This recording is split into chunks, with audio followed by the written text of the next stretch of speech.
बाबासाहेब आंबेडकर, महात्मा फुले, छत्रपती शाहू यांच्या पवित्र कार्यास विनम्र अभिवादन करतो. कास्ट्राईब संघटना आणि मध्यवर्ती जयंती उत्सव समिती यांच्यामार्फत आयोजित करण्यात आलेल्या या पौर्णिमेच्या कार्यक्रमाचे अध्यक्ष माननीय आयरे साहेब, त्यांची उपस्थिती आपल्या सगळ्यांनाच अत्यंत प्रेरणादायी आहे असे ब्रह्मचारी रत्नरक्षित, ज्यांच्यामुळे मला या कार्यक्रमाला या ठिकाणी येता आलं, ते आमचे सन्मित्र रमेशजी, उपस्थित सर्व माता बंधू भगिनी. हंसराज यांनी माझा उल्लेख जो आहे परिचय करताना मी उत्तर महाराष्ट्र विद्यापीठाच्या गांधी तत्त्वज्ञान केंद्राचा संचालक होतो असा त्या ठिकाणी केला. धुळे शहरामध्ये देखील हे मोठं आश्चर्य होतं की एक बौद्धधर्मीय बाबासाहेबांचा विचाराचा अनुयायी हा गांधीचं काम करतो, परंतु शेवटी पोटापाण्याचाही प्रश्न असतो. आणि अतिशय सन्मानाचं तीनही जिल्ह्याचा संचालक धुळे, नंदुरबार, जळगाव असं असल्या कारणामुळं ते काम मी त्या ठिकाणी करत होतो. परंतु जे संपर्कात येत गेले त्यांना लक्षात आलं की गांधी आणि विलास चव्हाणचा काही संबंध नाही, केवळ तो नोकरीचा भाग आहे. आणि असं आपल्याकडे असतंच. जे काँग्रेसच्या विचारसरणीचे नाही ते सुद्धा काँग्रेसच्या प्रशासनामध्ये काम करतच होते आणि ते आता सत्ताधारी झालेले आहेत. ते असं होतंच ते. परंतु राजेश आणि हंसराज यांच्या माध्यमातून आम्हाला दोन सन्मित्र जे आहेत ते अतिशय अभ्यासू, समर्पण करणारे असे ते मिळाले. आणि उत्तर महाराष्ट्र विद्यापीठाच्या परिक्षेत्रामध्ये मला या दोघांच्या साहाय्याने नॉन व्हायलन्स हा बुद्धविचार जो आहे तो महाविद्यालयीन तरुणांपर्यंत, युनिव्हर्सिटीच्या ऑफिसर्सपर्यंत पोहोचवता आला आणि त्यांनाही लक्षात आलं की हा विचार बुद्धाचा आहे. आणि ते तत्त्वज्ञान जे आहे ते पोचवण्याचं काम आम्ही सलग 2-3 वर्ष टप्प्याटप्प्याने त्या ठिकाणी केलेलं होतं. तो अतिशय माझ्या आयुष्यातला देखील अतिशय आनंदाचा आणि माझ्या नोकरीतल्या विषयाचा आनंदाचा असा भाग तो त्या ठिकाणी राहिलेला आहे. आणि त्यामुळे या दोन्ही सन्मित्रांची ओळख झाली. राजेशची ओळख होतीच, पण हंसराजची ओळख त्या ठिकाणी झाली. नंतर बाबूजी परिचित झाले. हा सगळा परिवार जो आहे तो या निमित्तानं असा जो आहे तो वाढत गेला. मित्रहो, आता विषय जो आहे तो धम्मपदाच्या साहाय्यानं बुद्धाचं तत्त्वज्ञान जे आहे ते आपल्याला कसं माहीत करून घेता येईल आणि त्याचं आचरण जे आहे ते कशा पद्धतीनं करता येतं, हा विचार जो आहे जो आम्हाला जो काही दिला तो डॉक्टर बाबासाहेब आंबेडकरांनी आम्हाला हा विचार दिलेला आहे. तो आम्ही अंगीकारला आणि आता थोडंसं का होईना त्या पथावर, त्या मार्गावर जाण्यासाठी आत्ताची जी काही सुजाण पिढी आहे, शिक्षित पिढी आहे, जी असा प्रयत्न जो आहे ते करते, त्याला कॉन्ट्रिब्युशन मागच्या पिढीचं आहे हे आपल्याला अमान्य नाही करता येणार. कदाचित कमी शिकलेले असतील, परंतु त्यांनी हा मार्ग दाखवला, बाबासाहेबांना त्यांनी अनुसरलं आणि तो मार्ग जो आहे तो आता आम्हाला मुख्य, याला आम्ही हायवे म्हणूया, या हायवेवर घेऊन जाण्याला आता आम्हाला मदत करतो आहे. आमची विचारशक्ती, आमची ॲनालिटिकल ॲबिलिटी जी आहे ती अशी विस्तारित करण्याचं काम या आमच्या जुन्या पिढीनं केलेलं आहे. याचं आम्हाला निश्चितपणाने त्याचं उतराई जे आहे ते व्हावं लागणार आहे. डॉक्टर बाबासाहेब आंबेडकरांच्या क्रांतिपूर्ण जीवनाची जी काही वेगवेगळ्या प्रकारची अनेक दालनं आहेत हे त्याची गिनती करता येणार नाही.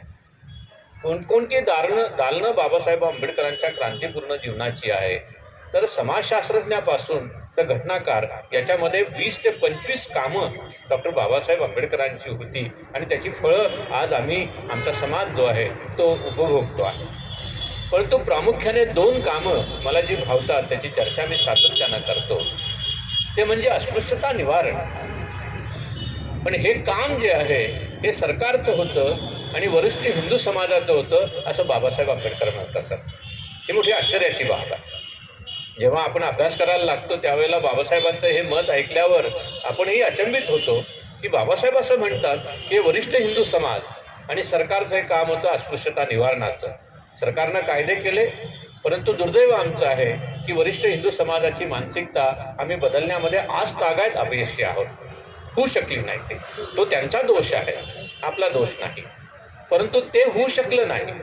परंतु दुसरं काम बाबासाहेब आंबेडकरांनी जे काही केलं ना, आम्ही त्याचा उपभोग आज घेऊन आम्ही या सभागृहामध्ये या ठिकाणी येऊन बसलेलो आहोत आणि सजग मनानं बसलेलो आहोत.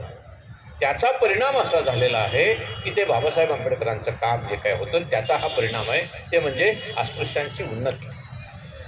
डॉक्टर बाबासाहेब आंबेडकरांनी अस्पृश्यांचा आत्मउद्धार करण्याचं काम, आत्माबित्मा असा शब्दशः घेऊ नका, त्याचा अर्थ तसा घेऊ नका, परंतु आत्मभान जागवण्याचं, आत्मभान या शब्दाचा अर्थ आपण असा घेऊया, स्वची जाणीव, मी कोण आहे, ही स्वची जाणीव निर्माण करून देण्याचं काम डॉक्टर बाबासाहेब आंबेडकरांनी केलं. ब्रिटिशांबरोबर बाबासाहेबांनी संधान साधलं.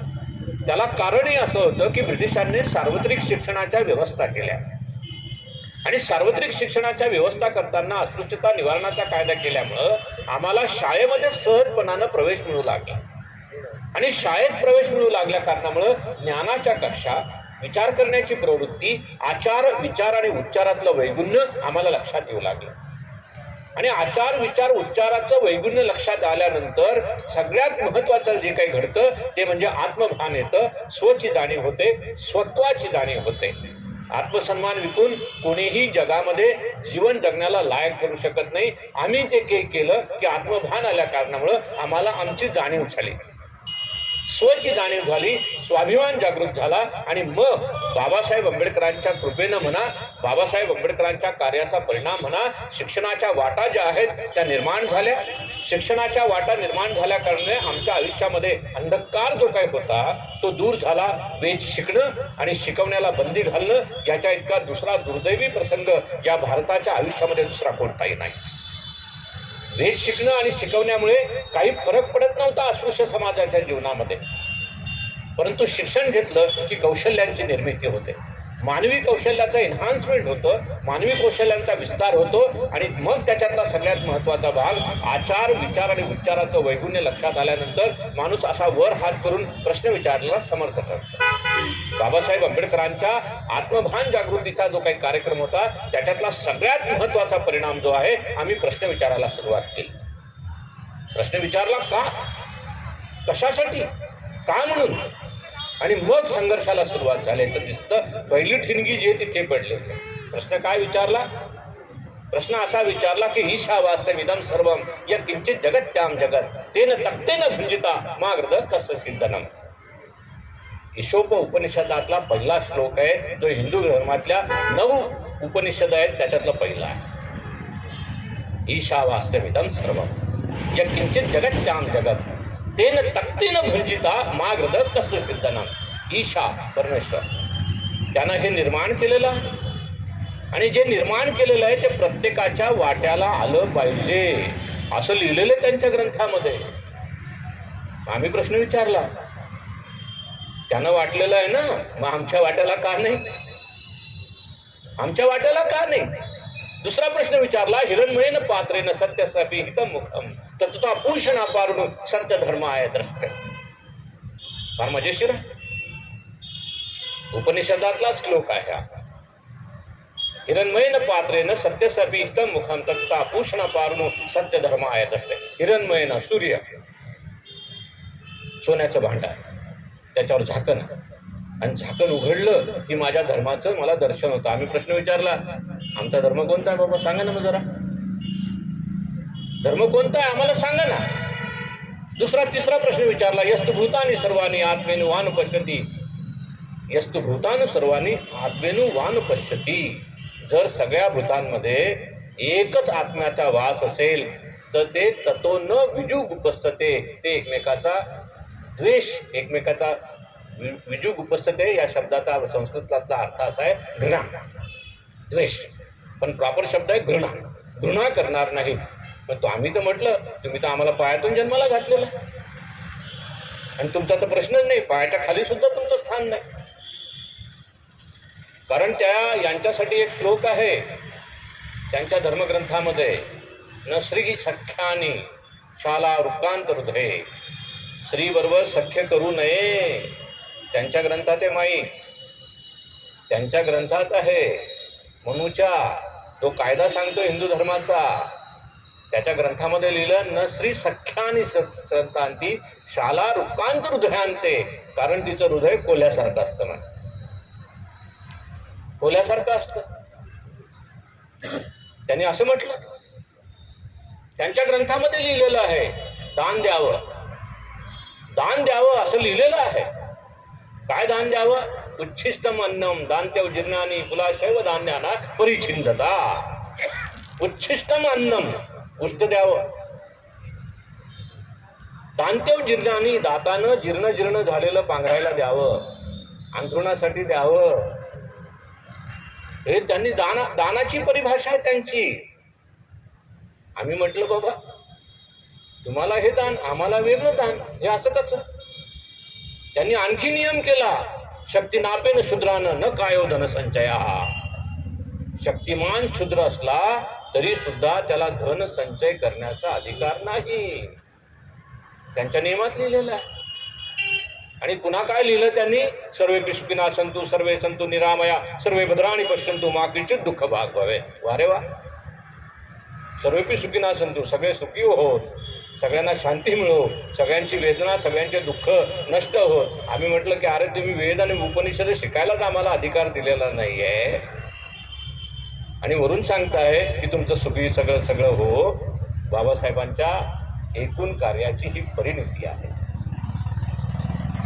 म्हणून आत्मभान जागृती हे सगळ्यात महत्वाचं काम बाबासाहेबांनी केलं. घटना तो नंतरचा विषय आहे. जर जाणीवच नसतील तर घटनेचा उपयोग काय आम्हाला?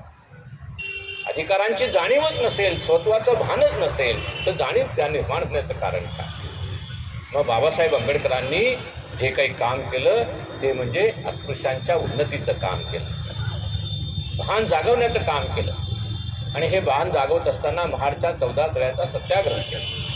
महाडच्या 14 तळ्याचा सत्याग्रह करत असताना बाबासाहेबांनी जे मनुस्मृती जी काय जाळली 25 डिसेंबरला, त्याचा संदर्भ मग पुन्हा आमच्या आत्मभानाशीच आहे, आमच्या आत्मभानाशीच आहे. काय केलं बाबासाहेबांनी? महाडच्या 14 तळा कुलाबा जी काही परिषद जी काही झाली कुलाब्यामध्ये अस्पृश्यतेच्या संदर्भातली, त्या परिषदेमध्ये जे अधिवेशन झालं त्या अधिवेशनामध्ये मनुस्मृती जी आहे ते दहन करण्याचा निर्णय घेतला. का बरं? तर वैचारिकतेला कुठल्याही प्रकारचं स्थान नसलेला हा ग्रंथ आहे. जी काही विश्लेषणात्मक बुद्धी माणसाला असते त्या विश्लेषणात्मक बुद्धीला या ग्रंथामध्ये कुठल्याही प्रकारचं स्थान नाही.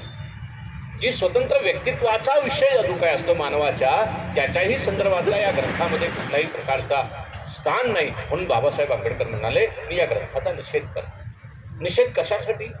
फार सुंदर लिहिलं बाबासाहेबांनी बहिष्कृत भारतमध्ये. त्यांनी असं लिहिलं की निषेध कशासाठी करायचा?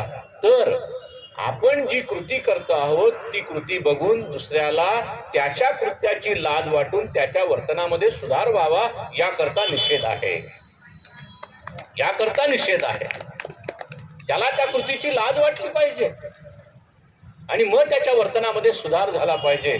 बाबासाहेब आंबेडकरांनी मग हा त्यांचा अत्यंत पवित्र अशा प्रकारच्या ग्रंथाचं दहन केलं. मी मुद्दाम शब्द दहन वापरतो.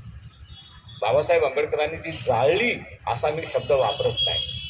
कारण कसं असतं, ज्या वेळेला एखादा आप्त स्वकीय आपला, त्याचा प्राण त्याचं अस्तित्व आपल्याकडनं आपल्या असण्याच्या माध्यमातून नष्ट होऊन जातं, सोपा शब्द त्याचा मृत्यू होतो, त्यावेळेला आपण त्याला जाळत नाही. त्याचा देह जो आहे तो आपण जाळत नाही, त्या देहाचं दहन करतो. दहन कसं असतं? विशेष अशा प्रसंगाच्या माध्यमातून अत्यंत विधीपूर्वक त्याला आपण अग्निदाह देतो. मंत्रोच्चार करतात, काहीतरी केलं जातं आणि मग अत्यंत भावनिक होऊन आपण ते करतो. बाबासाहेब आंबेडकरांनी काय केलं? त्या कुठल्याही मी जेवढा अभ्यास करतो त्या पद्धतीनं त्या ग्रंथाला कुठेही हात लावल्याचा त्या 3 दिवसाच्या कालावधीमध्ये उल्लेख नाही आहे. पण बाबासाहेबांनी हात जर लावला असता तर आमच्या पवित्र ग्रंथाला स्पर्श झाला, तो वाटला, तो काय जे काय तो शब्द असतील तो शब्द त्यांनी वापरला असता, त्याचं पावित्र्य नष्ट झालं. बाबासाहेब आंबेडकरांनी काय करावं, त्यांचे एक सहकारी होते निळकंठ गंगाधर शास्त्री सहस्त्रबुद्धे, या सहकार्याला बोलावं. त्यांना सांगितलं तुम्ही दहन करा. त्याच्याबरोबर 5 अस्पृश्य वेदशास्त्र संपन्न साधू बोलावं आणि त्यांना त्यांच्या माध्यमातून हा ग्रंथ जो आहे तो जाळला. कसा जाळला? विधिवत दहन. जाळला कसा? विधिवत दहन केलं. वेदी रचली, यज्ञकुंड. हिंदू धर्मामध्ये सामवेद, यजुर्वेद, अथर्ववेद हे अत्यंत पवित्र मान्यता प्राप्त ग्रंथ आहेत आणि त्यानुसार यज्ञाचा कुंड जो आहे तो रचला जातो. उल्लेख आहे वैष्णव भारतमध्ये. वेदी रचली, वेदी, त्याच्यावर चंद 3 लेअर. पहिला यजुर्वेद, सामवेद, अथर्ववेद, याची लेअर रचली 3 वेद. तुम्ही जर यज्ञकुंड बघितलं असेल त्या मंदिराबिंदिरांमध्ये तर 3 लेअरच असतं. ते रचलं, त्याच्यावर चंदनाची लाकडं टाकली. त्यावेळेला काय आपण हिंदू धर्म सोडलेला नव्हता. मग काय मंत्र म्हटला गेला असेल? काय न वाचा मनसेंद्रियावा पदात्माना भक्ती स्वभावा करो मी यज्ञ सकल करो मी नारायणात समर्पयामी लावकाडी.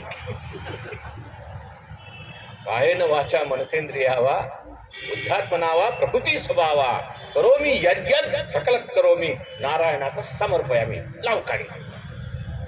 बाबासाहेबांच्या इतका संयमी समाज सुधारक या देशाच्या, भारतवर्षाच्या भूमीवर दुसरा कोणताही नाही. याचं उत्तम उदाहरण इथे आहे. अत्यंत संयमी, इतका त्रास, इतकं सगळं होऊन सुद्धा, अपमान होऊन सुद्धा मग काय, मग शेवटी उपयोग झाला नाही आणि मग बाबासाहेब म्हणले हिंदू धर्मात राहणार नाही. आता हिंदू धर्मात राहणार नाही. ही पार्श्वभूमी यासाठी मी आपल्याला सांगितली की आमचा प्रवास काय आहे. आम्ही कुठल्या प्रवासाहून येऊन, प्रवास करून कुठल्या डेस्टिनेशनवर आम्ही येऊन थांबलेलो आहोत, हे यासाठी की बुद्ध धम्माचा जो काही विषय आहे तो बाबासाहेबांनी आमच्याकडे कसा पोचवला. कारण मानवी मनाचा विचार जो आहे आणि त्याच्या माध्यमातून तुमच्या अस्तित्वाला एक विकसित स्वरूप ज्या माध्यमातून मिळू शकतं ते बुद्ध धम्माचं तत्वज्ञान आहे. आणि या तत्वज्ञानाचा उल्लेख याच्यासाठी आहे की एखादा धम्म, एखादा धर्म जो आहे तो आम्हाला का म्हणून स्वीकारायचा असेल, कशासाठी स्वीकारायचा आहे, तर याचा विचार आपल्याला करता येण्यासाठी मग आम्हाला भगवान बुद्धाच्या धम्माचं अस्तित्व जे आहे,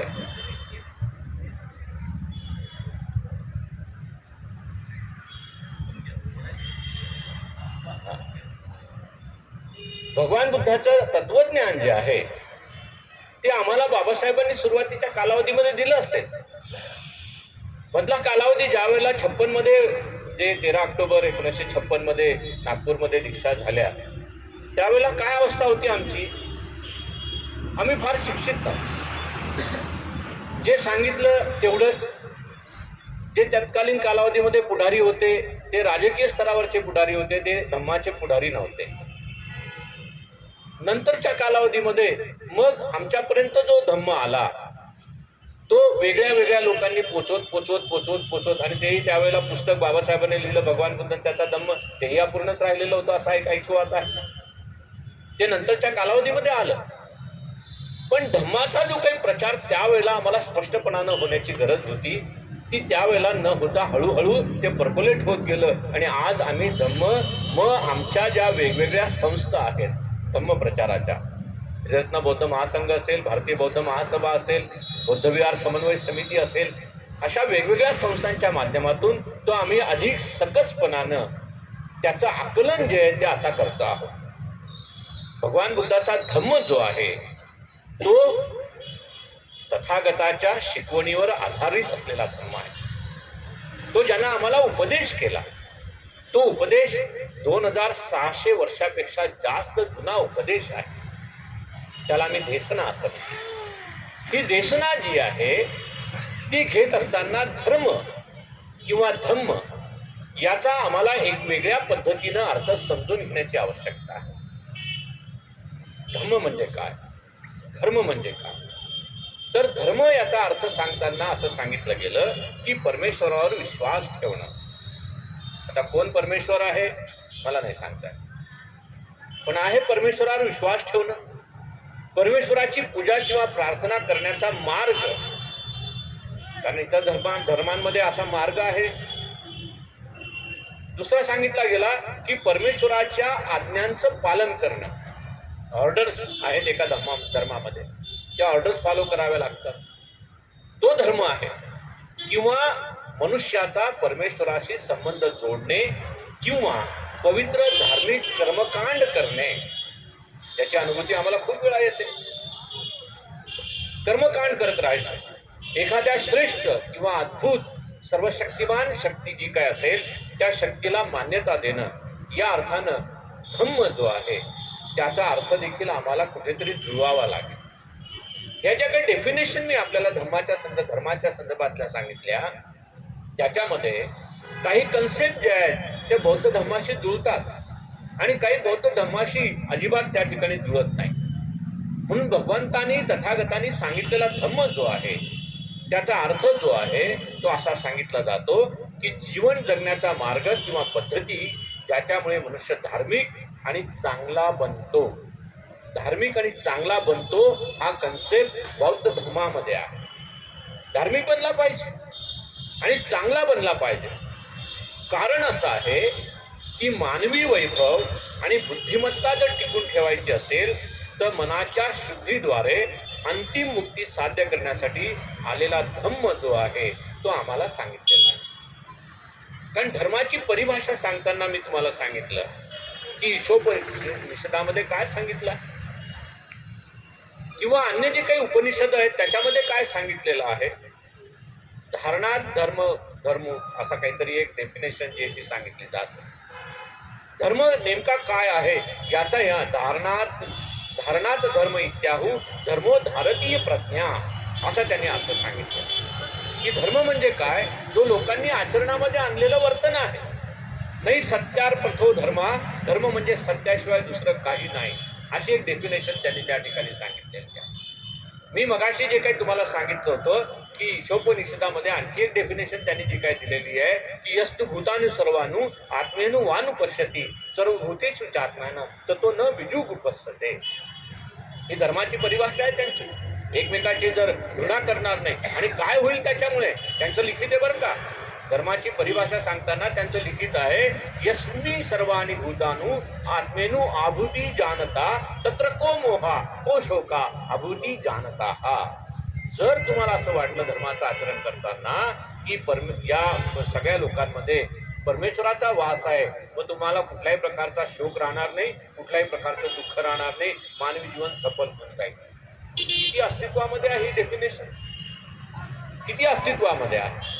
त्यामुळे मला नाही वाटत की अशा प्रकारचा धम्म जो आहे तो त्या ठिकाणी आपल्याला अशा प्रकारचा जो काही इतर धर्मातलं तत्वज्ञान जे आहे ते बौद्ध धर्मामध्ये ते तत्वज्ञान आहे अजिबात. म्हणून बुद्ध धर्माचं तत्वज्ञान काय आहे की ज्ञानाचा शोध घेण्यासाठी तत्वज्ञान सांगितले, परंतु हे पोकळ तत्वज्ञान नाही. तत्वज्ञानाला भावना नसते, शून्यवत असतं. मानवी संवेदना तत्वज्ञानाला समजत नाही, परंतु भगवान बुद्धाचं तत्वज्ञान ज्या वेळेला आपण पाहतो त्यामध्ये मानवी संवेदना आहे. मानवी संवेदना आहे. मानवी संवेदना सांगत असताना तो असं म्हटला की अविद्येनं ग्रस्त असलेला माणूस असेल तर त्याला जर सन्मार्गावर आणावायचं असेल तर त्याला विद्येनं संपन्न केलं पाहिजे. विद्येनं संपन्न केलं पाहिजे. अशा माणसाच्या मनामध्ये वेगवेगळ्या प्रकारचे मळ असतात. हे मळ जर दूर करायचे असतील तर त्याला विद्येनं संपन्न केलं पाहिजे. तथागतांनी म्हटलं ततो मला मलंतर अविद्या परम मला हा एक महत्वान निमला होत भिक्को हो. ततो मला मलंतर अविद्या परम मला हा. सगळ्यात वाईट मळ कोणता असेल तर तो अविद्येचा मळ आहे. हा अविद्येचा मळ जर तुम्ही दूर केला तर काय होईल, एक महत्वानम निमला होत भिक्को हो, निर्मळ होऊन जाल. जर ते अंगीकारलं महत्वानं, ते अंगीकारलं तर तुम्ही निर्मळ होऊन जाल. एवढे अनर्थ एका अविद्येने केले, किती अनर्थ केले. महात्मा ज्योतिबा फुल्यांनी हे अनर्थ सांगितलेले आहेत, अविद्येचे अनर्थ. काय भयान आहे ते. वित्त गेलं, गती गेली, विद्येविना मती गेली, मती विना नीती गेली, नीती विना गती गेली, गती विना वित्त गेले, वित्त विना शूद्र खचले. एवढे अनर्थ आहे का अविद्येने केले. अविद्येचा मळ हा तथागताच्या तत्वज्ञानातून बाहेर पडू शकतो. आणि म्हणून तथागतानं जो धर्म सांगितला, या धर्मातला सगळ्यात महत्वाचा भाग जो आहे तो म्हणजे मानवाच्या मनाचा विचार. मानवाच्या मनाचा विचार. जगामध्ये शाश्वत काय आहे, नष्ट होणारं काय आहे, जगाचा अंत होणार आहे की ते अनंत आहे, या अशा वेगळ्या वेगळ्या प्रश्नांमध्ये भगवान बुद्धाचं तत्वज्ञान कधीच जात. हे मनाच्या शुद्धीद्वारे धम्म जो आहे तो अंगीकारण्याचा प्रयत्न जो आहे तो करावा, यासाठी तथागतांनी आपल्याला प्रयत्न सांगितलेला आहे. यमक वग्ग नावाचं वग्ग आहे. या यमक वग्गाची पहिली आणि दुसरी गाथा आहे, जी नंतरच्या कालावधीमध्ये मला वाटतं बहिणाबाईचं वजनी उचलली असावी. मन वढाय वढाय उजवा पिकावरलं डोर. बघा, लोकांनी वेगवेगळ्या पद्धतीने अभ्यास केला. आपण काय होमवर्क करत नाही कोणाचा, पण तथागतानं जे तत्वज्ञान सांगितलेलं आहे, सर्वेपि सुखिना संतु सर्वे संतु निरामया सर्वे भद्राणी पश्यन्तु मा कश्चित् भाग भवेत. हे कोणी उचललं? हे कोणी उचललं? कोणी उचललं तर तथागताने सांगितलं, सभ्य सत्ता सभ्य पन्ना सभ्य भूता च केवला सभ्य भद्राणी पश्यन्तु मा किंचित पाप गमनाहा. कोणी उचललं, कोणी चोरी केली, संशोधकांनी शोधून घ्यावं बा. आपण इथपर्यंत आणून ठेवलेलं आहे.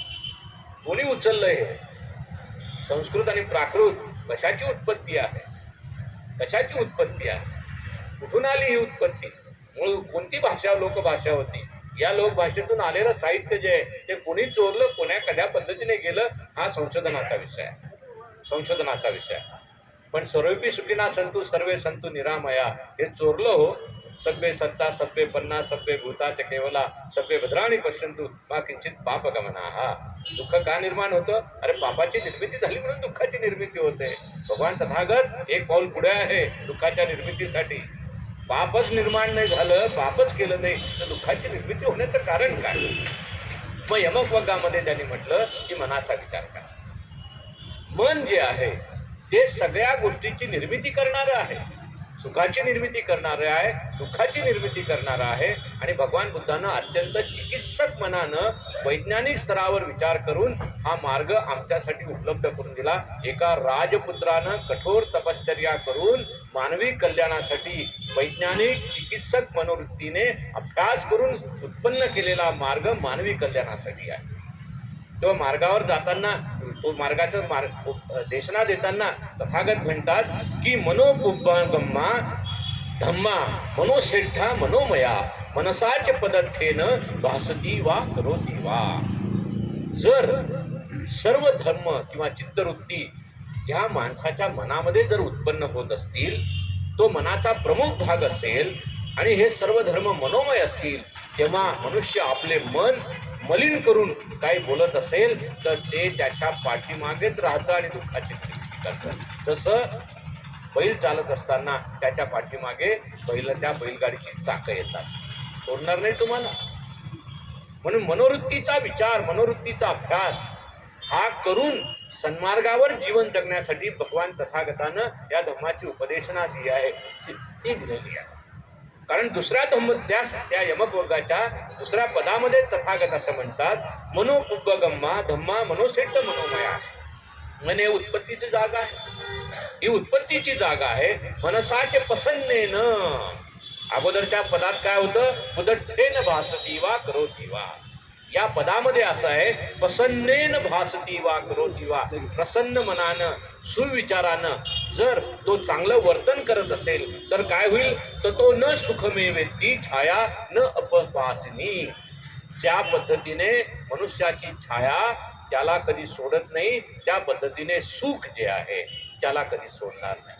आणि त्यामुळे विचार जो आहे हा तथागतानं त्या ठिकाणी सांगितला. म्हणून तथागताला मानसशास्त्राचा जनक असं म्हटलं जातं. मानसशास्त्री कसोट्यांवर मानवी जीवन कसं जगता येऊ शकेल याचं उपदेशना करण्याचं काम, देशना देण्याचं काम तथागतानं केलेलं आहे. मानसशास्त्रीय कसोट्या म्हणून आपण असं म्हणूया, तथागत हा आद्य मनोवैज्ञानिक होते आणि त्यांनी मानवाच्या जीवनाच्या संदर्भातली ही एक कल्पना जी आहे ती त्या ठिकाणी मांडली आणि उत्तम अशा प्रकारचं आचरण करण्याचा धम्म जो आहे तो त्या ठिकाणी दिला. बौद्ध धम्माचं वर्णन जीवन जगण्याचा मार्ग असं करता येऊ शकेल. कारण बुद्धा धम्माचं आचरण केवळ एखाद्या श्रद्धेवर अवलंबून नाही, तर स्वतःची समज आणि अनुभव याच्या आधारे बुद्धिमत्तेचा वापर करून सुलभ अशा प्रकारचं जीवन कशा पद्धतीने जगता येऊ शकेल यासाठी म्हणून प्रज्ञा, शील, करुणा, दान, भावना या सगळ्या आणि शील या सगळ्या गोष्टींचा विचार जो आहे तो त्या ठिकाणी दिलेला आहे. काय होईल? दान ददंतु सद्दाय शील रक्षन्तु संपदा भावना धृता हुंती गच्छन्तु देवतागताः. दान ददंतु सद्दाय शील रक्षन्तु संपदा. दान दिल्यानं माझ्याजवळ जे आहे त्याची विभागणी करून मी दुसऱ्याला देतो. सद्धम्म याच्या आधारे धम्माचं आचरण करत असताना शीलाचं पालन, चोरी करणार नाही, खोटं बोलणार नाही, व्यभिचार करणार नाही, हे शीलाचं पालन. प्राणी हत्या करणार नाही, 5 शीलाचं पालन. आणि या 5 शीलाचं पालन केलं नाही तर काय होईल? काही नाही होणार. शिक्षा नाही सांगितली तथागतानं शिक्षा सांगितली नाही म्हणून तो म्हणतो मुक्तिदाता नाही, मार्गदाता आहे. इतर धर्मामध्ये देव, देवता यांचा भाग दाखवून नैतिकतेला वेगळं वळण लावण्याचा प्रयत्न केलेला. तथागतानं केवळ देव देवतांचा भाग ही गोष्ट कधीच त्याच्या धर्मामध्ये आणली नाही, पण नैतिकता सांगितली. काय होईल जर या पंचशिलाचं पालन केलं तर? गच्छन्तु देवतागताः. तुझं काय होईल बाबा? काय होऊ शकतं? तर तू सन्मार्गावर, गच्छन्तु देवता या शब्दाचा शब्दशः अर्थ घेऊ नका. कारण तथागतानं ब्राह्मण शब्दही वापरलेला आहे, ब्राह्मण शब्दही वापरला आहे. पण ब्राह्मण या शब्दाचा अर्थ काय आहे? काय वाचा मनसा ती ठाणेन संयुक्त तुही गृही ब्राह्मणः. काया वाचा मनसा या 3 स्तरावर जो संयमित असतो तो ब्राह्मण असतो. म्हणजे वर्तनाचा भाग आहे तो त्या ठिकाणी. जर सो ब्राह्मण सो शमन सो वणिभक्त मुसावादेन वच्यते पराभव मुख. श्रमण जरी असला, ब्राह्मण जरी असला आणि गृहस्थाश्रमी जरी असला, मुसावादेन वच्यते, जर खोटारडेपणाचा आधार घेत असतील ना, तुझा पराभव आहे. खोटारडेपणाचा आधार घेत असतील तर पराभव आहे. म्हणून वर्तन हे सगळ्यात महत्वाचं आहे. म्हणून शीलाचं पालन हे सगळ्यात महत्वाचं आहे. आणि तथागताने सांगितलं की कंपल्सरी आहे का? काही संबंध नाही. कंपल्सरी असण्याचं काही कारण नाही. कारण तर तुम्हाला धम्माचं आचरण करायचं असेल तर तुम्हाला याचना करावी लागते. मला धम्माचं आचरण करण्याची अनुमती असावी, मी त्या मार्गावर आता जाणार आहे. लोकासहम म्हणते ती सरणेन पंचशील अनुगहत तत्वाभी धम्म याचामी शील देत नाही म्हणते. पुन्हा तुम्ही जर काही केलं असेल चुका, त्याची माफी सुद्धा मागायची असते. त्याची माफी कोणी असंच बौद्ध धर्मामध्ये येत नाही. जन्मानं इतर धर्मामध्ये जन्मानं होतात. आमच्याकडे नाही. आमच्याकडे याचना करायची, भिक्षा घ्यायची आणि म्हणायचं लोकासाम म्हणते याचना करतो म्हणते मी त्रिसरणे सह पंचशील अनुगहत तत्वा धम्म याचामी शील देत म्हणते. आणि मग म्हणते म्हणतात ठीक आहे, मग तुम्ही म्हणायचं आम बनते, मला मान्य आहे, द्या मला, मी स्वीकारतो. या अर्थानं धम्माचं आचरण जे आहे ते सगळ्यात महत्वाचं आहे. म्हणून त्या 3 मार्ग जे मी मगाशी सांगितले तसे की पंचशिलाचं आचरण करा. आणि काय मिळेल मग तुम्हाला अष्टांगिक मार्ग मिळणार आहे. या मार्गावर जाताना काय काय मिळेल? दृष्टी मिळेल, आचरण मिळेल, कर्म करण्याची जी अनुमती ती मिळेल. तुम्हाला उत्तम अशा प्रकारच्या समाधीचा मार्ग जो आहे तो त्या ठिकाणी सापडू शकतो. आणि भगवान बुद्धाचा धर्म जो आहे तो या कारणासाठी महत्त्वाचा आहे. पण ते आनंद कौशल्य आहे सगळ्यांना माहीत आहे. त्यांचं दृश्य दुम्म के कुछ पन्ने नावाची एक छोटी पुस्तिका आहे. त्या पुस्तिकेमध्ये त्यांनी असं म्हटलं की धर्माचं आचरण करण्याचा कोण आचरण करण्यासाठी तुम्हाला मार्ग जो होतो दाखवून देतो. त्याने असं सांगितलं की विशुद्ध मार्ग हे त्याच्यातली एक गाथा. त्या गाथेमध्ये त्याने असं म्हटलं की मानसिक विकास आणि शहाणपणा याचं मार्गदर्शन करणारा हा धर्म आहे. मग याचं मार्गदर्शन कोण करणार आहे? मानवी मन कसं असतं की त्याला मार्गदर्शन करण्याची आवश्यकता असते. मग कोण हे मार्गदर्शन करणार आहे? तर विशुद्धी मार्गातल्या या गाथेमध्ये एक ब्राह्मण तथागताजवळ गेला. तो म्हटला, अरे मला हा मार्ग जो आहे तो कोण दाखवेल? म्हणजे तुझी शंका काय आहे? तुझी शंका, तथागताने त्याला विचारलं, शंका काय आहे?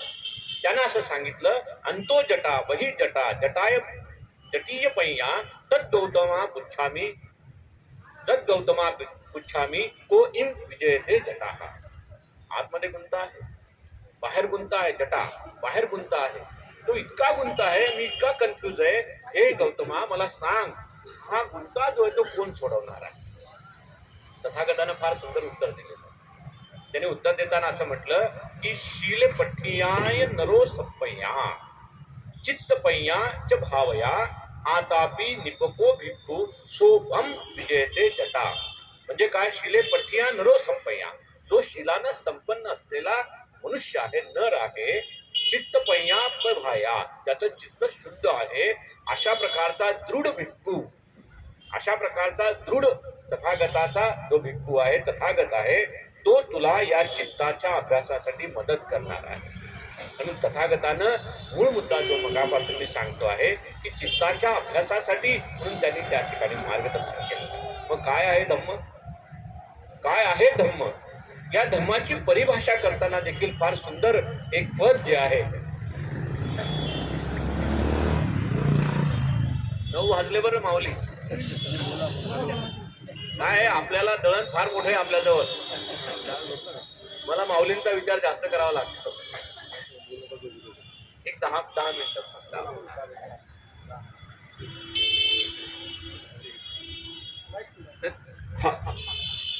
तर धम्म काय आहे? कुठल्या धम्माचं आचरण आम्ही करतोय हे देखील समजून घेणं फार आवश्यक आहे. कौशल नरेश आणि काशी नरेश हे तथागताच्या काळातले 2 राजे फार प्रसिद्ध होते. हे दोन्ही राजे जनतेमध्ये प्रिय, लोकांचं कल्याण करणारे, लोक प्रशासन नावाची कल्पना त्यांच्या कालामध्ये होते. समाज कल्याण ही कल्पना त्यांच्या राज्यामध्ये होती. मी लोक प्रशासनाचा अभ्यास करतो सध्या. या 2 राजांचा संपर्क येतो त्या ठिकाणी. समाज कल्याण, लोक प्रशासन, सामाजिक न्याय, त्या ज्या काही संकल्पना आत्ता आपल्याजवळ आहेत ना, या सगळ्या संकल्पना तथागताच्या कालावधीतल्या आहेत. कौशल नरेश आणि काशी नरेश, प्रसंजित आणि आणखी मला ते नाव आता आठवत नाही आहे. हे 2 राजे जे आहेत ते उत्तम राज्याचं व्यवस्थापन करणारे 2 राजे होते. त्यांना असं वाटलं की आपल्यात काही दोष आहे का, तो आपण शोधावा. कारण लोक तर काही बोलायला तयार नाही, पण तरी आपण जाऊया, शोधूया. पण असं करूया, आपल्या राज्याच्या ऐवजी आपण दुसऱ्या राज्यात जाऊया. आणि मग ते एकमेकाच्या राज्यामध्ये जाण्यासाठी निघाले आणि एका रस्त्यावर आले. तो रस्ता असा अरुंद रस्ता होता. दोघांचे रथ समोरासमोर आले. दोघांचे रथ समोरासमोर आले आणि राजा होता तो, कोणी रथ मागे घ्यायला तयार नाही. एकाचा रथ मागे गेला असता तो त्याचा अपमान झाला असता. मग असं ठरलं की जे सारथी होते त्यांनी राजाचा गुणविशेष सांगावा. आणि गुणविशेष सांगितल्यानंतर जो राजा कमी गुणाचा असेल त्याचा रथ मागे जाईल, तर दुसऱ्या राजाचा रथ जो आहे तो निघून जाईल. मग सगळ्यात अगोदर जो आहे तो कौशल नरेशचा जो काही सारथी होता, रथ चालवणारा होता, त्यानं आपल्या राजाचे गुणवर्णन केलं. तो म्हणला, दळहन दळहस्य क्षिपती मल्लिको मृदुना मृदुम साधुपी साधुना जेती असाधुंपी असाधुना एतादी दिसो यंग राजा मग्गा याभी सारथी. हे सारथ्या, माझा राजा कसा आहे? जो कठोराला कठोरतेने जिंकतो, जो कोमलतेला कोमलतेने जिंकतो, चांगल्याबरोबर चांगला व्यवहार करतो, वाईटाबरोबर वाईट व्यवहार करतो, असा हा माझा राजा आहे, त्याला रस्ता दे. तर म्हणला ठीक आहे, आता तुझ्या राजाचं वर्णन कर. मग काशी नरेशचा जो काही सारथी होता त्यानं त्याच्या राजाचं वर्णन केलं.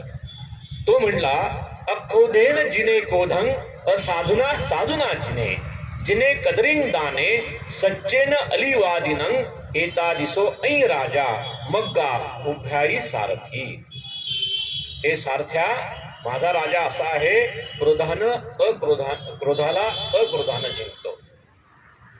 असाधू जे वाईट लोक आहेत त्याला साधूपणानं जिंकतो, जे कंजूस आहेत त्याला उदारतेनं जिंकतो, जे खोटे आहेत त्याला खऱ्यानं जिंकतो. हे भारतीय संस्कृतीतलं बौद्ध तत्वज्ञानाचं देणं आहे. असा हा माझा राजा आहे. त्यानं विचारलं, हे तत्वज्ञान कोणी सांगितलं? तो म्हणे, तथागत भगवान गौतम बुद्ध नावाचा एक आहे माणूस, त्यानं माझ्या राजाला ही शिकवण दिली. नंतर मग हा कौशल नरेश सुद्धा मग तथागताच्या तत्वज्ञानाचा स्वीकार करायला लागला. आणि हे सगळं तत्वज्ञान जे आहे हे तथागताच्या धम्मपदामध्ये दृढ करण्यात आलेलं आहे. हे तत्वज्ञान जे आहे ते आयुष्याची एक वेगळ्या प्रकारची निर्मिती करण्याचं काम जे आहे ते त्या ठिकाणी करतं. धम्मपद हे पाली साहित्यामधलं अमूल्य अशा प्रकारचा एक ग्रंथ आहे.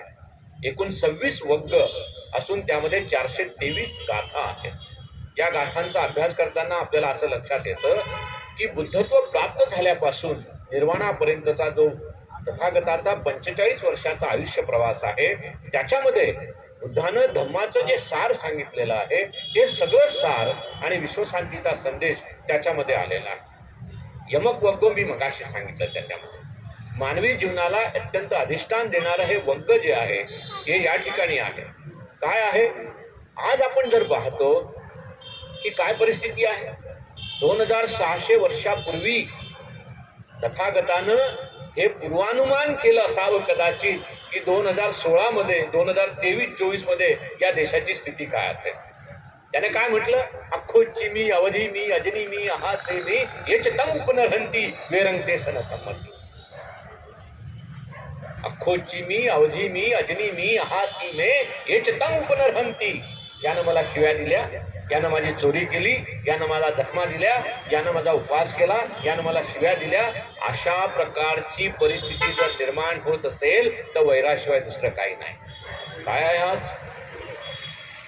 ज्याला बघितलं नाही आणि बघण्याची शक्यता नाही सर्जी, त्याचा पण द्वेष आहे.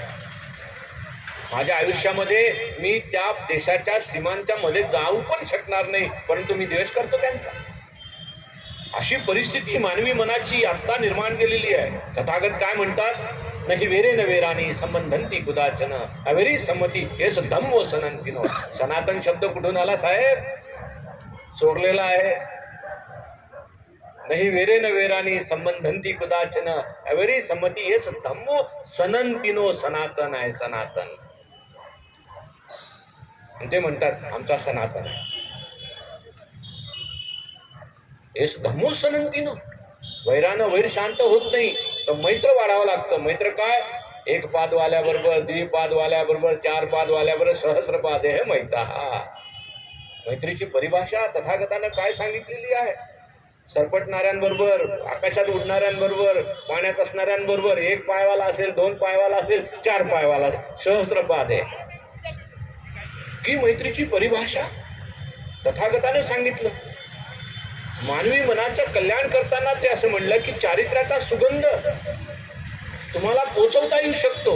म्हणून मानवी वर्तन हे तथागताच्या धम्माचं मध्यवर्ती संकल्पना राहिली. न पुष्पगंध पटिवात मेतीन चंदन तगर मल्लिका छत्रत्रगंध जायाती शीलगंधो अनुत्तरो हो. वाऱ्याच्या विरोधामध्ये फुलांचा सुगंध जात नाही. ही अगरबत्ती लावली ती साहेब इथं, तिकडे माई बसलेल्या होत्या, त्यांना वास आला नाही, गुलाब चव्हाणलाच वास आला. का बरं? वारा.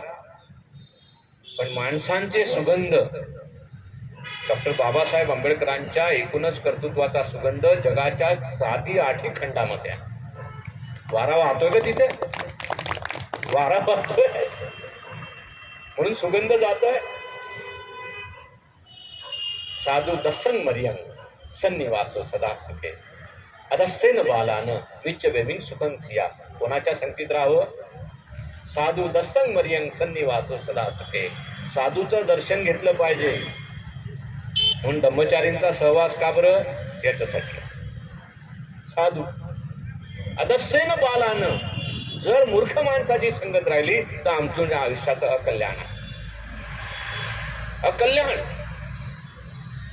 म्हणून साधूचं दर्शन अदस्सेन बालान मिच्य वेवी सुखं सिया.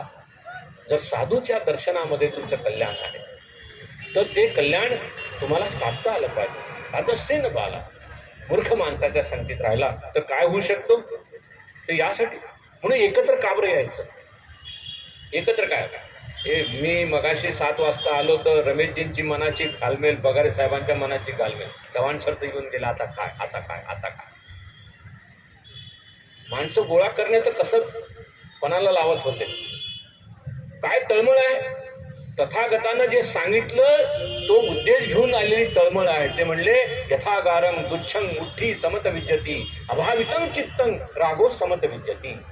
का म्हणून माणसं एकत्र करत होते? दोघं जण.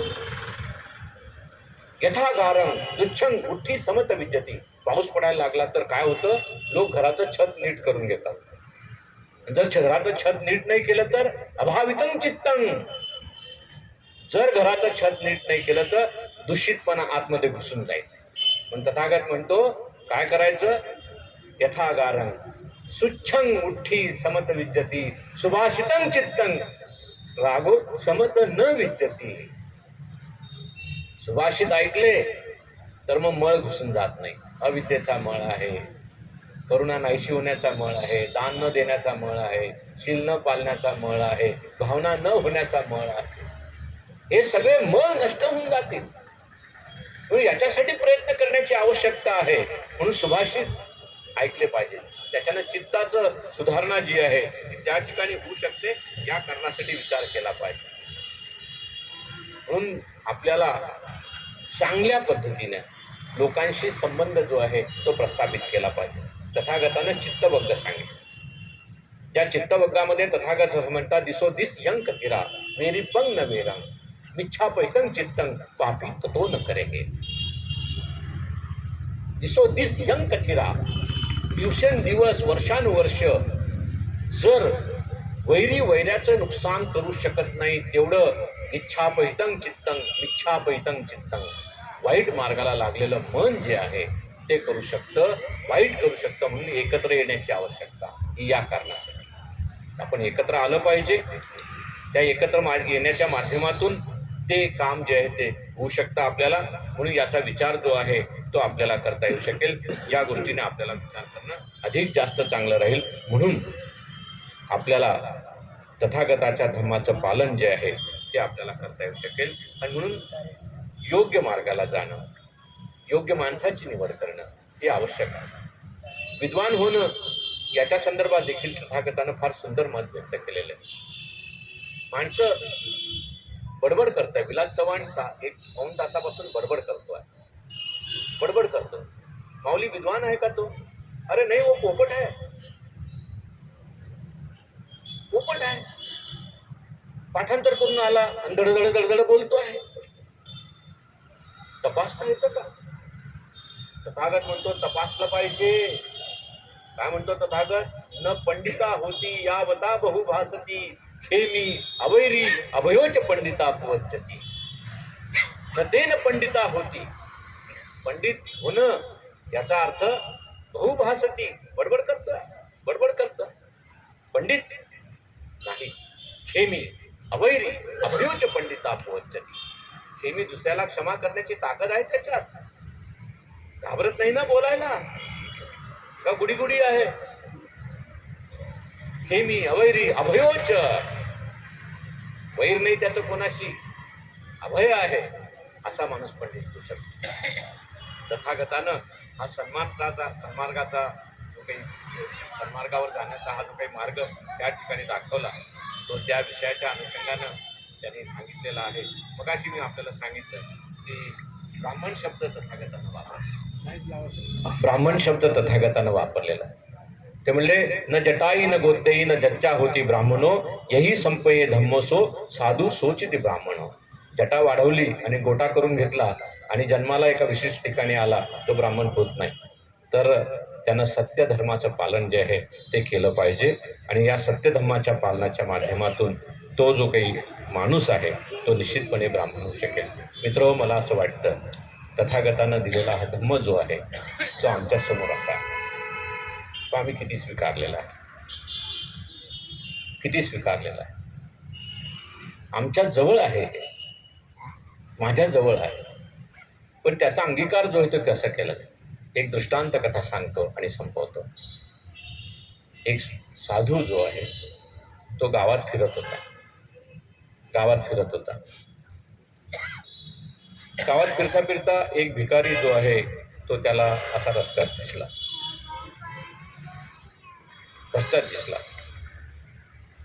तो म्हटलं काय करतो. हे साहेब म्हणे काही उद्योग नाही, काही नाही. चल म्हणे तुला मी नोकरी लावून देतो. त्याला नोकरी लावून दिली. एका दुकानामध्ये त्याला भिकाऱ्याला नोकरी लावून दिली. त्याला काम काय होतं की गावभर फिरायचं आणि मालकाच्याकडनं पैसे वसूल करून मालकाला ते द्यायचे. मालकाच्या वतीनं पैसे वसूल करून ते त्याला द्यायचे. तो ते काम करत होता. काम करता करता एक दिवस त्याला आकाशामध्ये उडताना एक घार दिसली. त्या घारीच्या तोंडामध्ये मासाचा एक तुकडा होता. ती उडत उडत खाली आली आणि एक आंधळी घार तिथे खाली बसलेली होती. तिच्याजवळ तो मासाचा तुकडा तिनं टाकून दिला आणि घार उडून गेली. तो मासाचा तुकडा त्या घारीनं खाल्ला आणि ती पण शांत पुन्हा तिथे बसून राहिली. त्याला असं वाटलं की माझा परमेश्वरावर विश्वास आहे, परमेश्वराची कृपा झाली तर काही अघटित जे आहे ते घडू शकतं. तो म्हटला की ज्याच्या त्याच्या जेवणाची व्यवस्था परमेश्वर करतो, या घरीची व्यवस्था करून दिली. तो दुसऱ्या दिवसापासून पुन्हा भीक मागायला लागला.